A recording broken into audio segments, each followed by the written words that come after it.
بار بار دا خبره کوم چې افغان غیرتي کو سلامونه نوروز امید ما قدرمنو دا وخت زه موجود یم د اسلام بادشاه په کلي کې موږ ډېرو اوسیبیان اورېدلي چې اسلام بادشاه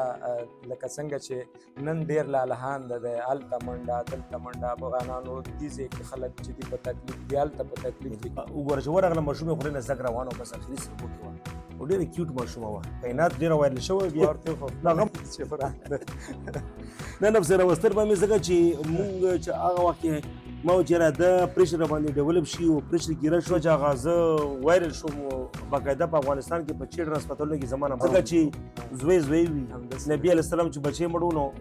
اوښکې ترې روانې خو څه یې ویل نه دغه روغه خبره سره راته کړې نه چې چېرته شي بس ورور هغه ټینشن خبره راته کوي او بس هغه باندې بس مونږ مې باندې وبسي په جذبات کې کي بس چې کله ښځه تش کو بیا راته وغواندي چې بس دغه ته مې جوړولې کله د افغانانو نه کومه خبره باندې په خدمت دوران کې داسې زړه بد شوی چې یاره زه خدمت کوم او ته ما باندې داسې یو دغه کوې بد شوی مې زه ګیله زه خو افغانانو بادام احمدزي سوشل میډیا سوشل اکټیویسټ دی بهر مې ماته خپله زنګ وهلی اینې انسان چې ښه کوي عمر متاثر شي تا ته ماته یې زنګ والو